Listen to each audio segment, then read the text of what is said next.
Momen Ariel Noah hadiri acara kelulusan Alea Anata bikin heboh wali murid. Ariel Noah hadiri acara kelulusan putrinya Alea Anata. Ariel Noah tampak hadir di momen kelulusan Alea Anata.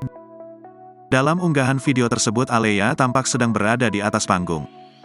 Alea kemudian mengarahkan pandangannya kepada Ariel Noah. Alea kemudian memanggil sang ayah untuk naik ke atas panggung. Kehadiran Ariel tersebut membuat heboh penonton dan tamu undangan yang datang. Seperti yang diungkapkan oleh Meisya Siregar, ibu-ibu menjadi hilang konsentrasi melihat kedatangan Ariel Noah. Ariel Noah dengan bangga memeluk dan mencium hangat Alea di atas panggung.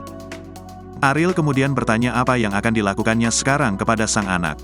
Ariel pun kemudian menyumbangkan lagu dalam momen kelulusan Alea Anata tersebut. Ariel bernyanyi dengan diiringi oleh beberapa anak yang mengisi acara kelulusan tersebut. Sebelumnya Alea juga tampil dengan bernyanyi dalam acara kelulusannya itu. Putri Ariel Noah ini ternyata memiliki suara yang indah. Momen kedatangan Ariel Noah ini menjadi kejutan bagi para tamu undangan yang datang.